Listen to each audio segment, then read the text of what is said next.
Thank you. Sorry, excuse me. I'm typing something here. Hold on just a minute.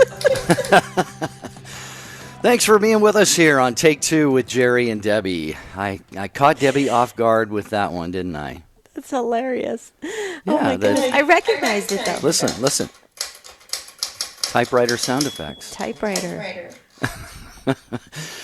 There's a reason for that silliness, folks. Today on the show, we're going to talk about the good old days.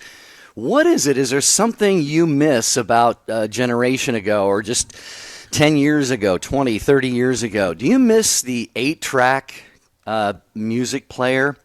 Maybe a electric typewriter, maybe a non-electric typewriter. Maybe you got started on one of those that wasn't even an electric typewriter.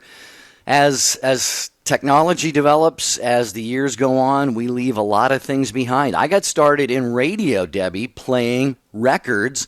And when we wanted to real records. Oh, wow. And yeah, kids are going, what are those? Vinyl? What are they What's talking that? about? And if we wanted to record what was called an air check, that was just a tape of our on-air shift to critique or to send out for a possible job. We had to splice tape, reel-to-reel tape, to do that. We didn't have all these digital machines. So, dear listeners, what do you miss? What would you go back to? What would you bring back if you could from, say, the good, quote-unquote, good old days? Debbie, should be an interesting conversation. When life was simpler, when we would go out, like we were talking about in the introduction on Take Two site, about going out and building a fort. I remember building a playhouse with pillows and sheets and all sorts of things underneath the dining room table. Or it's so many things that we were more maybe creative, or maybe we did just to imagine or to dream in the good old days. Jerry, I never thought we'd be saying the good old days. I never thought we'd get here. Well, we're here, folks. Who else is here with us as we look back at the good old days? Here's your phone number, folks, 1-800-585-9396, 1-800-585-9396. There's always a faith tie-in to our topic, so we'll certainly get into that. But what do you feel like we've lost certain things, the ability to communicate because of technology, or we have things so easy sometimes. We don't have to work as hard. I remember even in college 20 years ago, Debbie, I didn't have a computer, so you had to do your papers on a typewriter, and right. Professors didn't want something that had a bunch of whiteout and stuff like that. So if you made a mistake, you just had to kind of go back and do it over again. So, dear listeners, as you look back on your life, things that have kind of faded out of use, in fact, they might even be in museums right now. What is it that you miss? And worth a lot of money. Yeah, that's true. If you collect these things, you definitely want to call. We want to hear from you at 1-800-585-9396. Okay, so here's my husband's contribution to this topic today. He said, what's the topic today? I said, the good old days. And he goes, oh, the good old days. I remember in the 1970s when I could go to Thrifty Ice Cream and get 3 scoops of ice cream for 15 cents. That's a lot of ice cream. 3 scoops for 15 cents. That is amazing. I remember the candy days. I remember when I was younger going to get a bag. We could go to the convenience store and get a bag of candy. I think it was just for $1 or something, and a whole bag. I mean, that would last you like a week. Now you can't even get one little piece of candy. I mean, it's unbelievable how things have changed. But here's the other thing, Jerry. Here's the flip side of this. I would love to talk about the fact that our kids retro is in. Retro is really in. Look at Michael Bublé. I mean, it's all Dean Martin, Frank Sinatra music. Retro is in. Look at bell-bottom pants and stuff like that. I mean, it's all coming back. It's kind of interesting how it circles and cycles back. But we're talking about the good old days, dear listeners, and we really want to hear from you. We're starting to get the calls coming in. That is great, but we're waiting for you. So talk to us about how you feel about it. Maybe you're so happy that we are in this fast-paced society where everything is just a click away, and you don't want to go back to those old days. Maybe we want to talk about that as well. Or maybe you're missing that simpler way of life where there's no distractions. But the number to dial if you want to get in on this conversation, gotta hurry because we're waiting for you. 1-800-585-9396. I used to do things like with my friends, there weren't we didn't have the gadgets, we didn't have all the distractions. So I think you mentioned building tree houses and forts. We would go out into the woods. I mean, we'd go deep into the woods, and somehow we found our way back. And something else that I used to love doing when I was growing up was I peeled bark. I went out and peeled cascara tree bark. And for what? would spend the whole day doing that. Well, I think it was used for medicines and stuff like that. You sold it, and if you sold it wet, it was a certain price. Sold it dry, it was another price. But just spend the whole day doing that to make about $3 or $4, which I guess back then was a lot. But all right, dear listeners, as we look back today, again, Debbie said the lines are ringing here. Things change so much.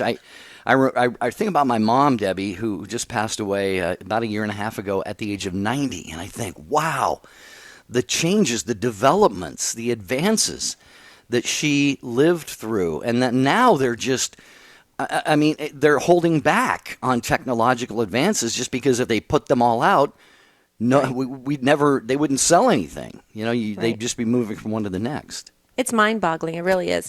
You got me thinking, though. We were talking about antiques and stuff that now in our day and age, stuff that we grew up with could be worth a lot of money.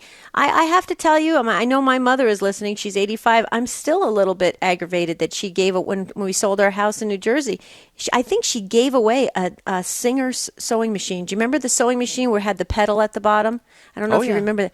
It had to have been worth a lot of money. I never used it, but I remember it. Well, yeah. I think it was my grandmother's. And I asked her one time, I said, Mom, what'd you do with that? That could have been worth money. I think she gave it away. So somebody got really lucky at a garage sale or something. It's amazing, though, in our lifetime that we're seeing these things be worth so much money. And like you said, Jerry, in museums, and people are looking at them and they're just marveling at how we were able to survive in our world with, this ability to make things happen with little technology. And I think that's really interesting. I think that's a great concept for us to really look at. Where are we? Are we better off today with all this technology? Or would we be better off maybe spiritually if we did go back to the good old days? Call in and share your take on this. 1-800-585-9396.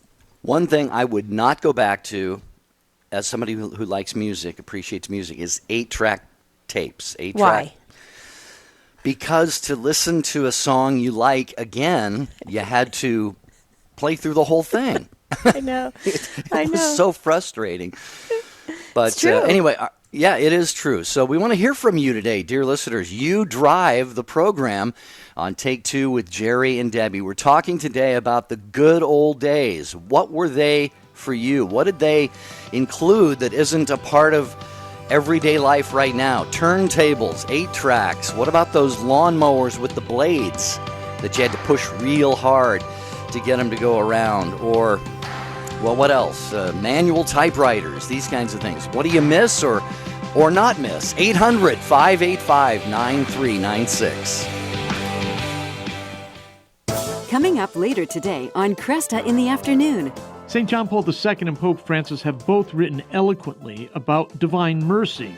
We're going to take a look at divine mercy, how Christ has redeemed the world, and by doing God's will, how we can embrace mercy and live a life which chooses the good, the true, and the beautiful. My guest will be Michael Kenny, looking at divine mercy in this Jubilee year.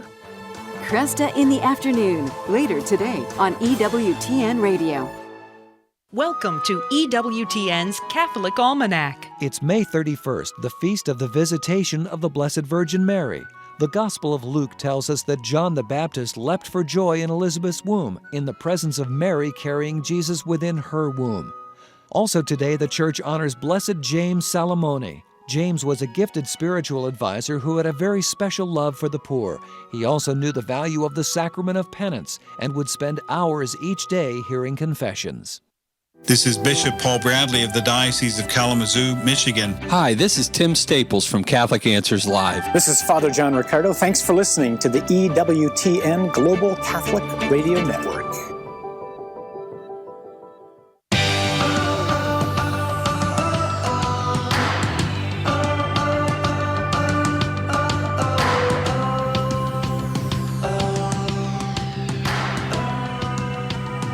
Thanks for joining us on Take Two with Jerry and Debbie. We're talking about the good old days here on Take Two, and this is where we ask you to weigh in and share your takes on this so you can drive the show. Well, you do drive the show, and we all walk away from the show maybe just a little bit better, a little bit closer to God. So phone lines are filling up. That's great, but try to get in. We want to hear from you. 1-800-585-9396. The good old days. What do you miss? What you don't miss? Maybe you're not even sure where this conversation is going, but you have something on your heart you want to share. So we're going to move right along to Sharon, who's listening to EWTN Radio in Wheeling, West Virginia, on Light of Life Radio. Sharon, you are first up. Please share with us, what is your take on the good old days? Hi, Jerry and Debbie. What I miss is more of a concept as opposed to a thing. I miss the bliss of being uninterrupted and experiencing something in the moment as opposed to being distracted by the cell phone or, trying to take pictures with the phone or videos with the phone or the phone ringing. I just really miss, experiencing things in the moment. In fact, while I was waiting on hold to speak with you, I kept thinking to myself, I hope no one calls in and interrupts, while I'm on the phone. So that's what I really miss. Right. I can totally relate to that, Sharon. I feel the exact same way. And another thing, too, is, and maybe you can, this resonates with you as well. Sometimes I feel like when I go out with friends or even on a short vacation or something, the cell phone pictures or selfies come out like crazy, and people feel like you miss something.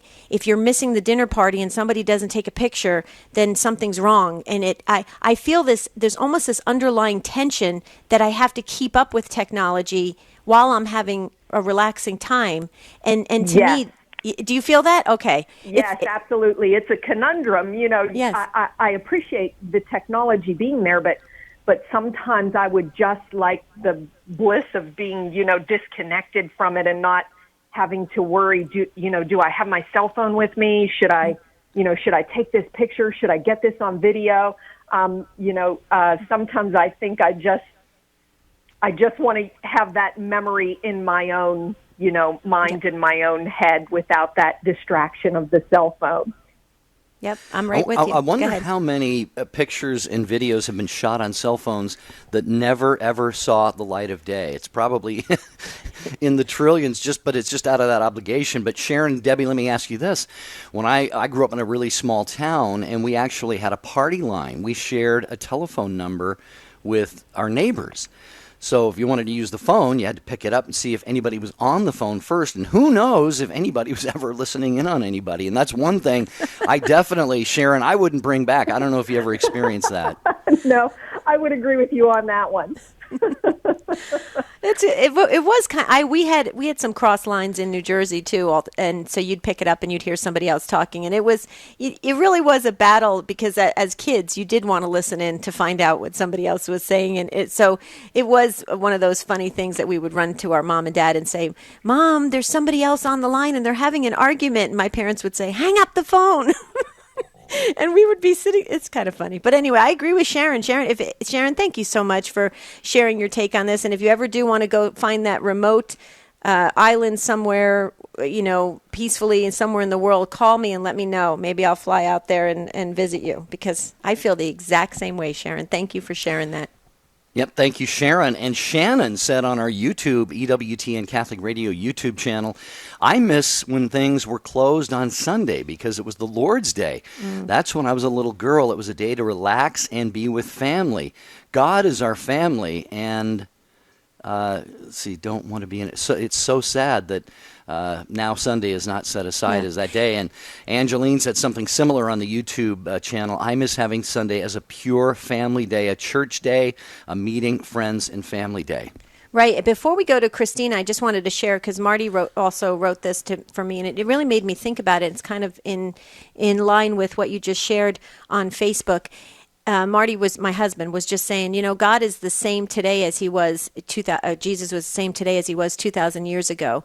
And it's not because of technology that we've gotten closer to God. And that's very interesting. It's because God, you got to almost wonder how God feels about all this, because it's interesting.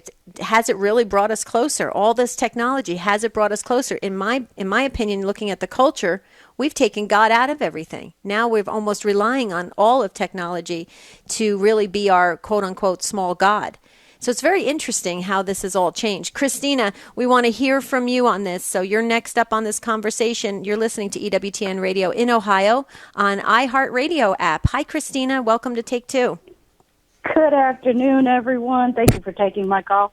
Yeah, Sure. You were talking about like the penny candy, and I remember having sticky neck because you had a candy necklace and things of that nature. And those are some of the first things that came to mind. I remember the first time my 10-year-old made a call from a landline because all he'd ever known were cell phones. He was just ecstatic because he couldn't walk away from it. But my biggest regret, even with everything else that has happened, is our outlook and the way that we have brought up our children as the younger generations are coming up, and their lack of modesty. Our young ladies are dressing now in such a manner to which they're leaving nothing to the imagination in the beautiful creation that God has made of their bodies, because everything is on display. The low necklines, the tight pants, I enjoy a good-looking person just as much as the next person. I'm married, and I love my husband dearly, but I'm not blind. These are things that we can appreciate and thank God for the beauty that He has made, without having to put ourselves on such a display. The young ladies that are getting pregnant out of wedlock, and sure, life is to be celebrated because it's every life is a gift from God. But yet we go through, and I've seen 12 and 13-year-olds here in my town having babies, and it's a grand spectacle. We're throwing baby showers, and I don't know. I guess I wish we could go back to where we were in that specific regard, that we remember how beautiful our bodies are, and the fact that they are temples of the Holy Spirit, and they should be respected and taken care of in such a manner. And we don't do that anymore. And it's very regretful. It is. You're so right, Christina. And you're right. Anyone with a pair of eyes, who of course does not have a seeing disability, is able to see what passes right in front of them. Where this really gets under my skin the most is at church, of course, but anywhere, in a restaurant, out in public sometimes, and the parents will be with them, and I just want to very calmly take the father aside and say, do you even realize what your daughter looks like, and that she's probably getting all these looks and these lustful thoughts from people all around her? I don't know if that would make any difference or not, but I want to also say, unfortunately, Christina and Debbie, that we see this with young guys too, that they have their pants down so far that stuff is showing, and I'm going, who told you that that's appealing? Justin Who Bieber. told you Justin Bieber, seriously. Well, seriously. Justin should be taken out and, behind the woodshed or something. But Justin Bieber, Britney Spears, Miley Cyrus, these are what all these kids look up to and think it's cool and beautiful and it's appealing. But I didn't mean to interrupt, but that's what they're thinking. And it's really unfortunate because these kids don't have, where is the flip side? Where is the balance to that? Where are the ones coming out? And I look at Patricia Heaton making a comment, I believe it was on Twitter, about pro-life, and she was just hauled all these insults and everything. And Patricia Heaton's a great role model for women and pro-life, and it's unfortunate. But then you have the other side of it with Britney and Miley and Justin Bieber and all these people out there that are doing all these outlandish things and showing every part of their body while they're performing. They're using God's talents. They're using the talents that God gave them, and they're using it in such a destructive way because kids are following their lead, and they're not capable of leading. They're not capable. So I don't know, Christine. And so you got me on a soapbox here, Christine. I just want to say, when I get on this topic, it's very difficult not to get on a soapbox. I have two older sons. One just graduated high school. Another one is going into junior year at the University of Toledo. And I just sit back and I think, I've tried to teach my sons. When you start looking at someone that you want to potentially spend the rest of your life with, don't look at the outside, because the outside will change with age. Wrinkles will appear, the gray hairs will come out, weight will come on. But if you can't stand what that person is like on the inside, it's not going to get any better when the outside changes. Right. So, we're not, I think we're doing our younger generations an extreme disservice by continuing to let them think that this is a beautiful thing, a good thing. When, like Gary said, young ladies walk into Mass and you think to yourself, my goodness, you should have just shown up in a bikini because there's not much more to what she's got on. Right. And you think of the lustful looks that are being thrown in her direction because of what she's got on in church. And as a parent, you just want to shake your head and think, oh my goodness. Mm-hmm.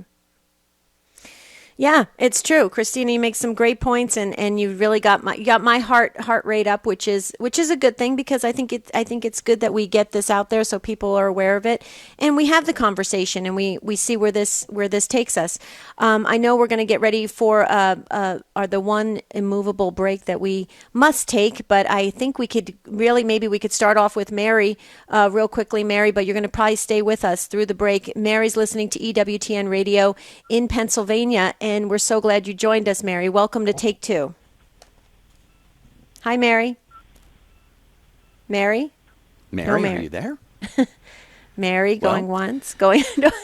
We can put her back on hold, and maybe Matt can check in and see if she is there. I know Marie would be next, though, in Debbie's home state of New Jersey. But wait a minute. I have to interrupt you because Verona, New Jersey is right next door to West Caldwell. So I'm wondering if Marie is the recipient, the new proud owner of my grandmother's Singer sewing machine. Marie, in Verona, New Jersey, welcome to Take Two. You're listening to EWTN Radio on Sirius XM 130. Marie, did you hear my story?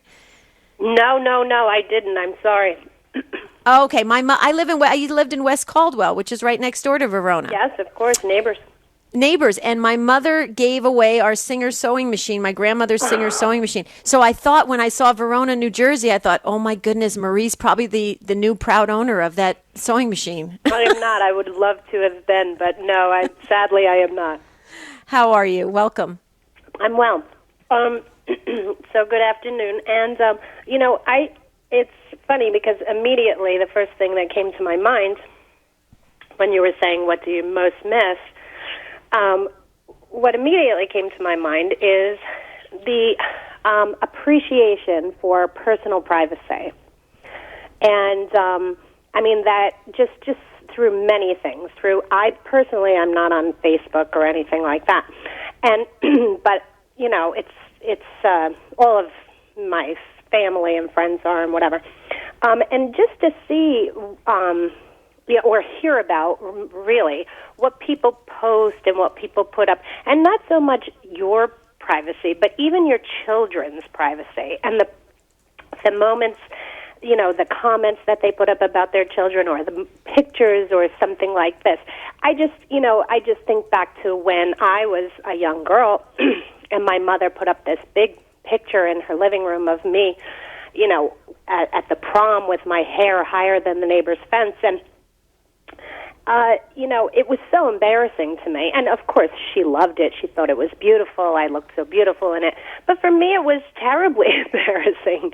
And, that was in my mother's living room. But these things are put out there for everybody to see, and it will never be taken down.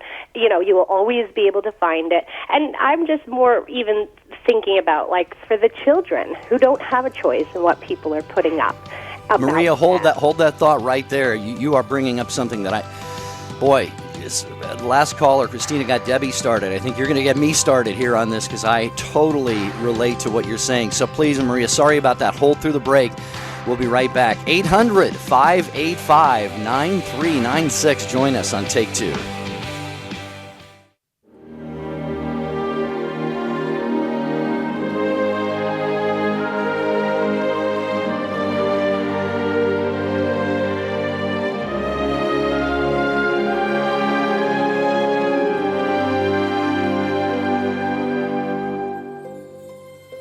I'm Raymond Arroyo with Mother Angelica, A Remarkable Life. In 1946, Sister Angelica was having difficulty with her knees. The 5-story monastery and the constant kneeling had caused them to fill with water. So the sisters sent her here to Canton, Ohio, to the Sancta Clara Monastery. It was a new foundation.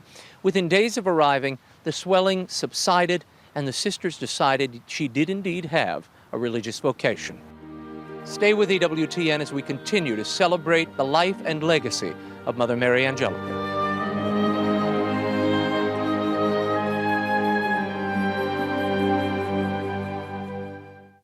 We're all familiar with the gospel where Mary is sitting at Jesus' feet while her sister Martha does the cooking and cleaning. And when Martha complains, Jesus says, "Martha, Martha, you're anxious and worried about many things. There's need of only one thing. Mary has chosen the better portion." That gospel always bothered me. Look, if Martha weren't cooking and cleaning, no one would have eaten. But if you think about it, Jesus didn't say, "Martha, Martha, stop cooking." He said, "Stop being anxious about many things." It's okay to work hard, but Jesus is telling us, don't be busy, be occupied. If there's 100 things on your plate, make sure only one thing is on your heart. And what's that one thing? Love. Receive each task as a gift from God. Offer it back to Him and do it all with love in imitation of Jesus. I know, easier said than done. Lord, help us to be like Mary when we have to work like Martha. This is Chris Stefanik from reallifecatholic.com on EWTN Radio.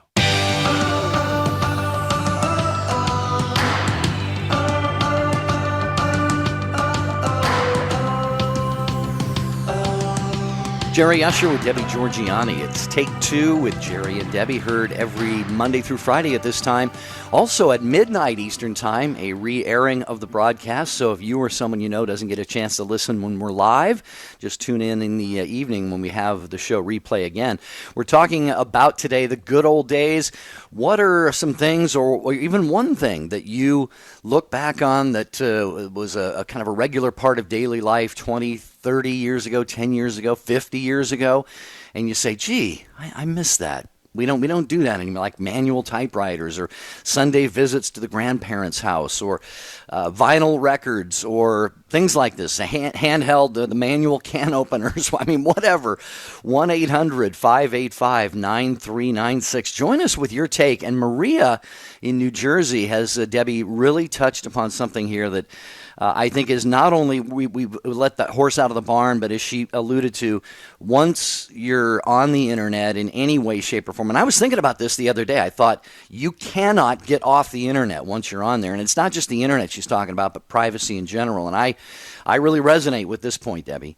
Well, privacy is obsolete, and so what do we do about it? We're at a place now where, yeah, I agree with you 100%, Maria. I mean, it's out there now forever.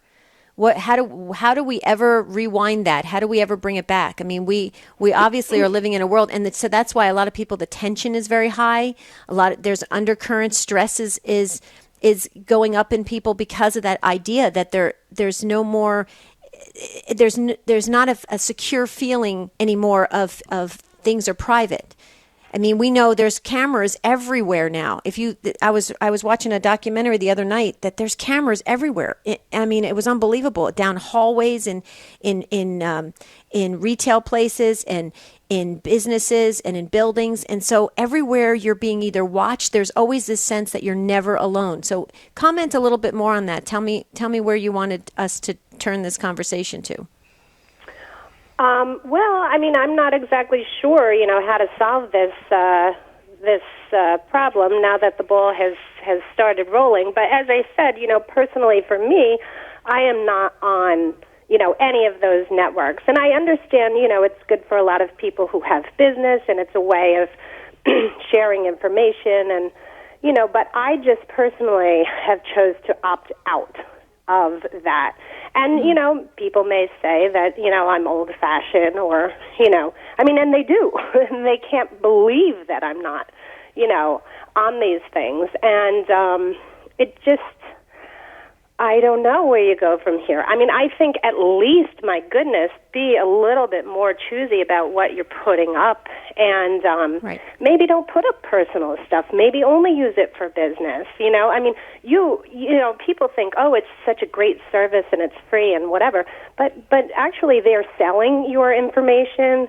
They are, you know, and it's not free. Right. And you know, and I mean, you can't get it back, you know. And for me, what really hits me the hardest is the children. I think that you are selling your child's future away. You know, they don't have a choice as to whether or not they want that, you know, little baby picture of their, you know, hiney out there, or, you know, I mean, anything that, you know, could be embarrassing. As I said, you know, the picture that my mother took, she thought was gorgeous. I thought it was terribly embarrassing. You don't know, you know, how your children are going to feel in, you know, 10, 20, 30 years. So I just think, you know, if you want to, you know, get rid of all of your personal, you know, information, that's on you. But to at least, you know, not do that to your children. Well, Maria, so you're missing the good old days of privacy, and I think we could agree with that. There's that sense of peace and just tranquility, knowing that some things are just private. But Maria, I got to tell you, I've been out here in Arizona for over 35 years, and I miss, and I'm being serious, I miss New Jersey pizza. So if you would please have a slice of pizza for me, I would appreciate it if you would do that, Maria. Yes, definitely. Thank you. God bless you for that. Thanks, Maria. Call again, please. Great to have you with us. 1-800-585-9396.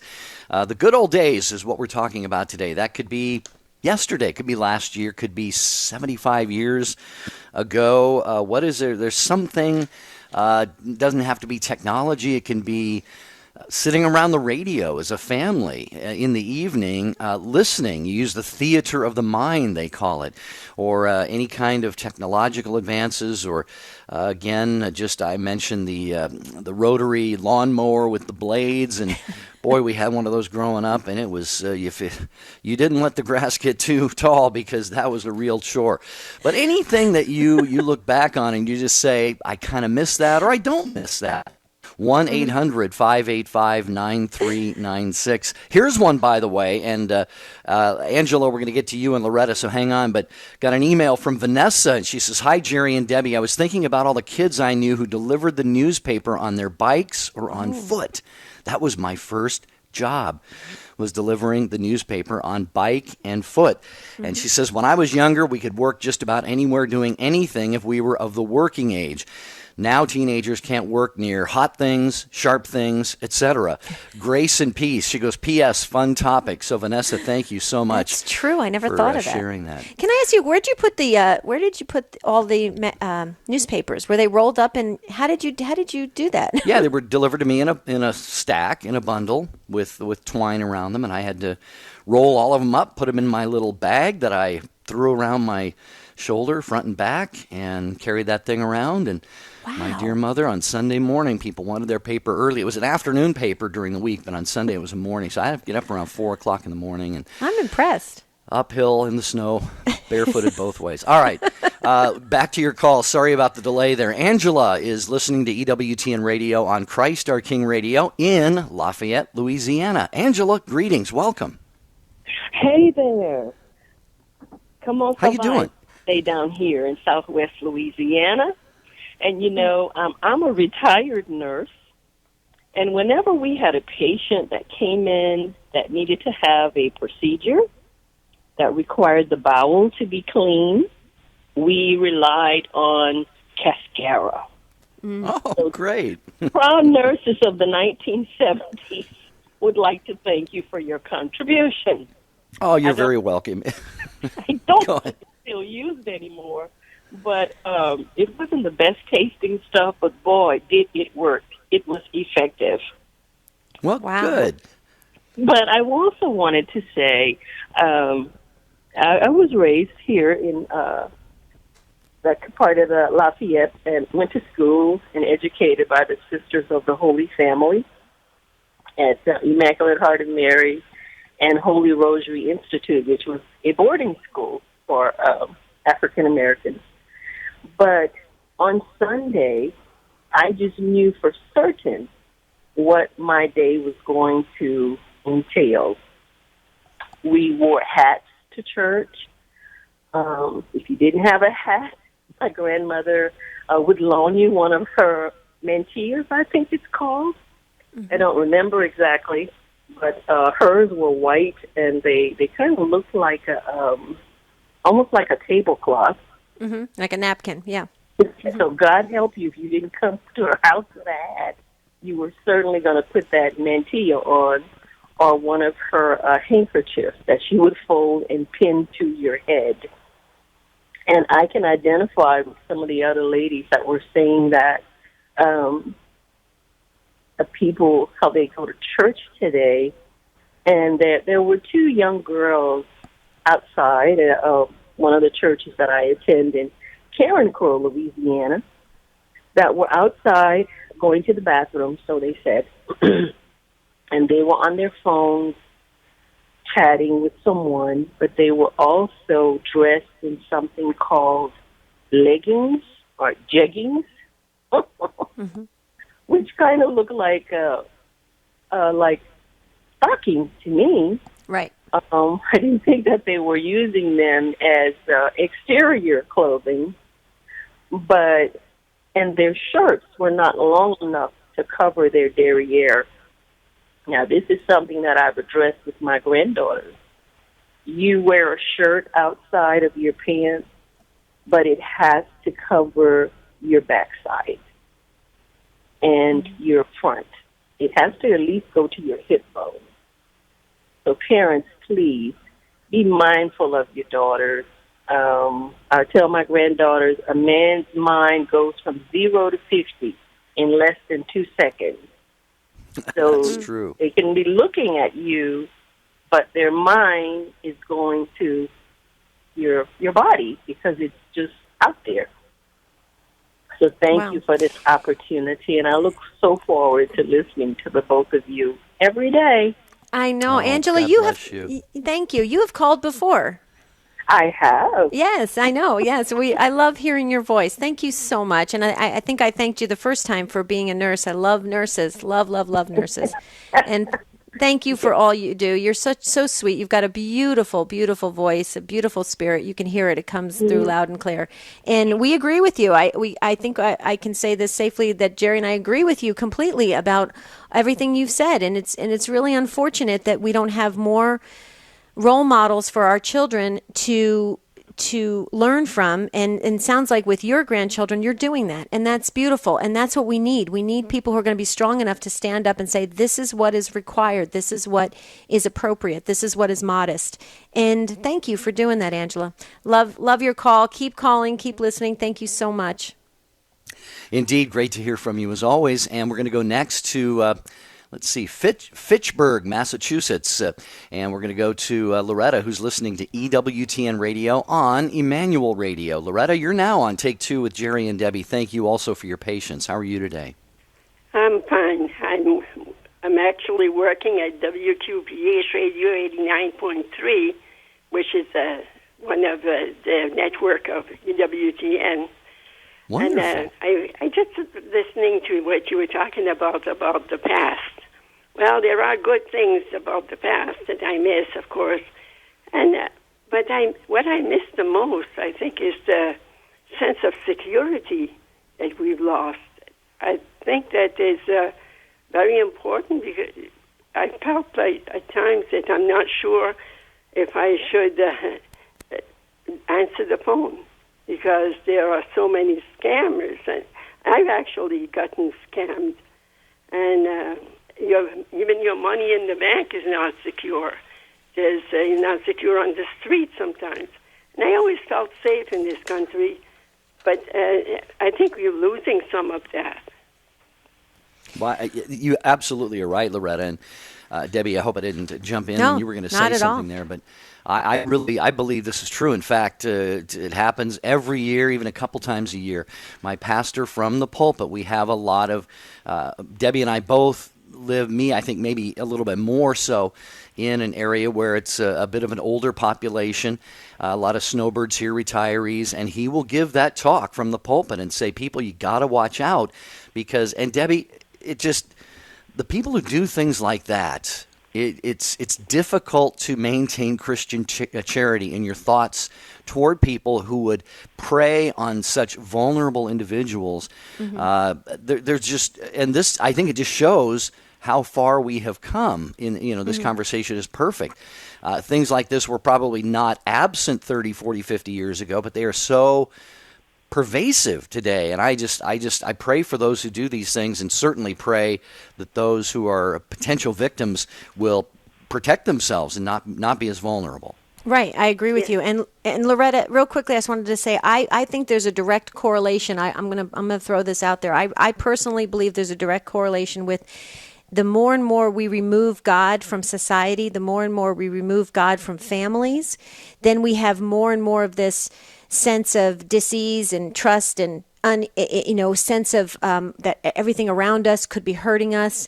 And I personally believe there's a direct correlation. I think when God is in the middle of things, there can be less of that because people they rise to a better version of themselves. Now that we remove God from everything, there's all this uneasy feeling of where we're at. It's like unsteady ground. And I don't know if that's something that you've thought of, but I think about that all the time, Loretta. Is that something that you've ever thought of? Yes, and that's exactly it. The sense that you're not sure if you should answer the phone or put your money in the bank. Is it secure? Is it? Are you okay walking down the street? Is it okay? My kids tells me, "Oh, you shouldn't go to Boston by yourself." I said, "Well, I couldn't understand it at first, but then I said maybe they're right." I'm 81 years old, and so it's difficult for me to adjust to this new way of too much information out there. Too many things are said to everybody on the TV. They tell everything, So it seems like there's just too much, and it's kind of overwhelming for people that are older like me. Right. Well, you're not alone. My mom is in your same age bracket as well. I do the same thing that Jerry's pastor does with the homilies that he gives to the retired population. Same thing. I say the same thing to my mom. You just have to really, really think before you just rely or trust and give over that sense of trust. You just have to really kind of step back and make sure and check with family members and stuff to make sure that you're doing the right thing. But Loretta, here's the great news. We know the end of the story. God wins. We know that. And it's Jesus, I trust in you. And so I'm sure that sounds like you. And we sure appreciate the phone call. And Loretta, you sound, I think she said 80 years young. Wow. That's young.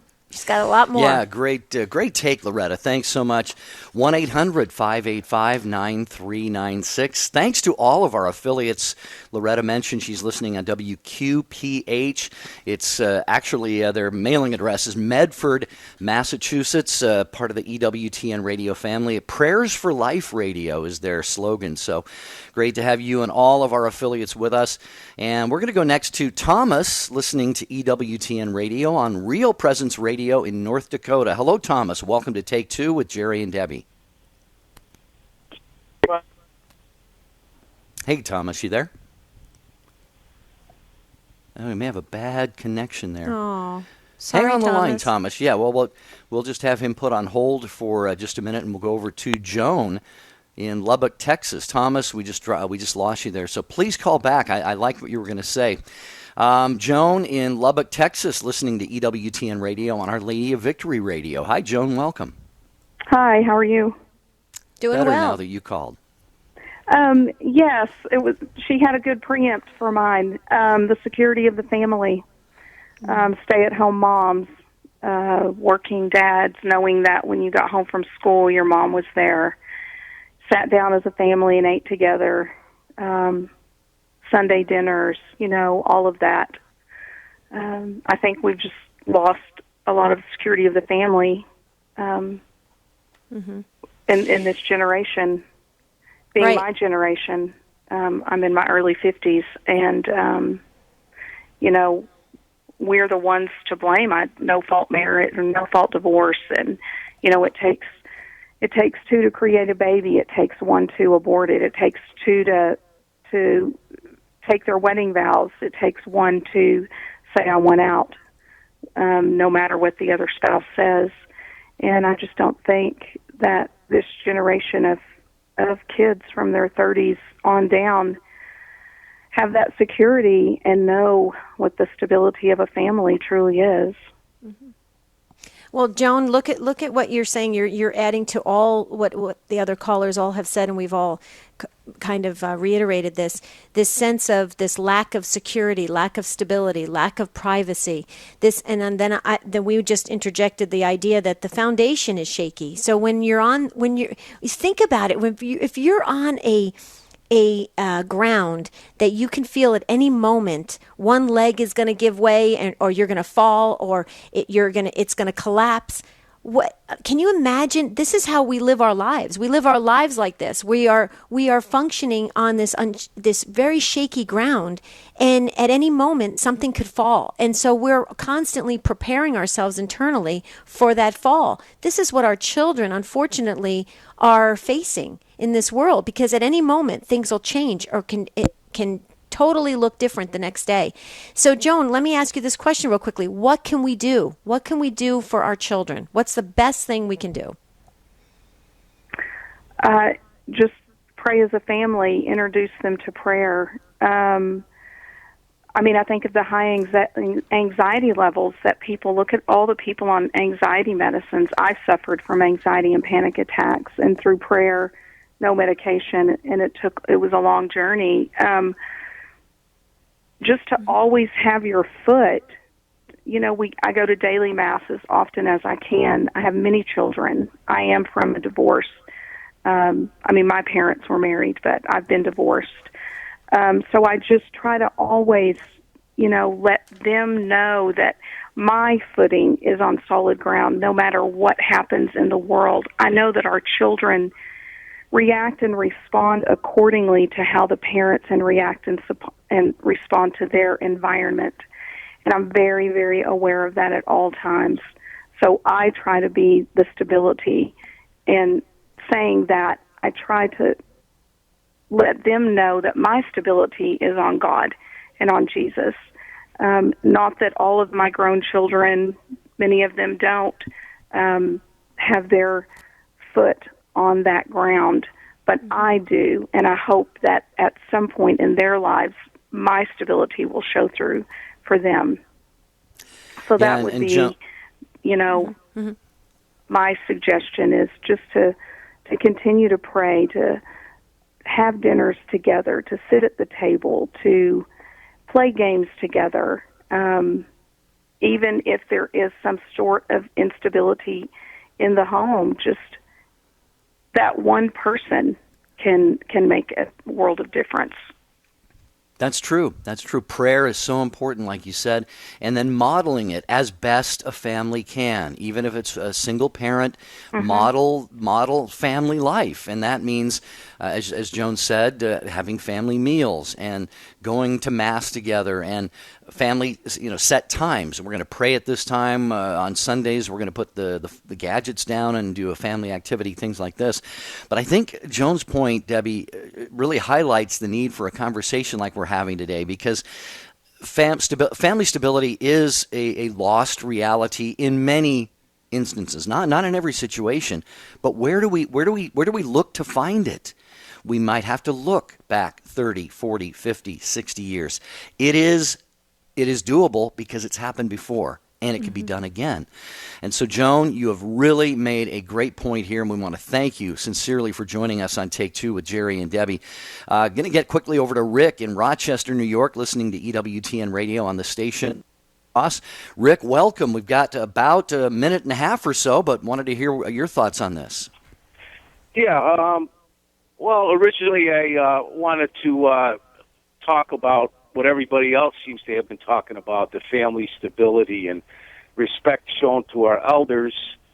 But besides that, which I think a lot of people have already talked about, the ethnic neighborhoods that I grew up with, coming from northeastern city, Rochester up here, you had the Polish neighborhood, you had the Italian neighborhood, the Jewish neighborhood. It's all gone now, and I really miss that. I don't know if it'll ever be that way again, but it was really nice to have. So I guess, besides all the respect that we had to show our elders and the family get-togethers with all the cousins on Sundays and all that, I guess the ethnicity of it in the old neighborhoods, Yeah, I love that point. I could totally relate to that, Rick, totally, because in New Jersey we had the same thing. We had Polish churches and Italian churches and Irish, and it was just amazing. We learned all about different cultures, different experiences, different family relationships, and we grew. There was never, the interesting thing, I don't know if you can relate to this, Rick, but we didn't have a lot of prejudices. We got along so beautifully and respected one another, and we actually praised each other's differences and accomplishments. It was really quite interesting how we lifted each other up. I don't know if you felt the same way. Yeah, it's exactly the same. The same. Everybody got along. We respected each other's cultures. We liked each other's foods, and it was great. Well, everybody likes Italian food. Let's just face it. Come on. See, Debbie, you're being partial now. I know. I'm sorry. It's just so good. Okay. No, it's beautiful. And this has been a great conversation. I mean, I feel I'm a little bit saddened that we couldn't get to Matthew, who's listening on Redeemer Radio, and Peg on Redeemer Radio too, and Karen and all the others that have been with us. Peg, all of you guys calling in. I wish we had another hour to talk about this, because I think it's evolving into a conversation where we can really help our future, our children, just like Joan had shared about prayer and being that hero in the family, that rock in the family. This has been a great conversation, Jerry. I'm glad we did this title. Yeah, I'm looking forward to tomorrow as well. You see those bumper stickers on company vehicles? How's my driving? Call 1-800, whatever the number is. Well, that's our topic today. How is my driving? What are you like behind the wheel? Are you patient? You get a little impatient? You cut people off? Do you regret doing some things that you do? Do you speed a little bit? Maybe do one of those rolling stops? How's your driving? We're going to talk about that tomorrow, Debbie. Looking forward to it. Until then, we want to wish you a beautiful and blessed day. Stay tuned in all day on EWTN. We got great programs planned just for you.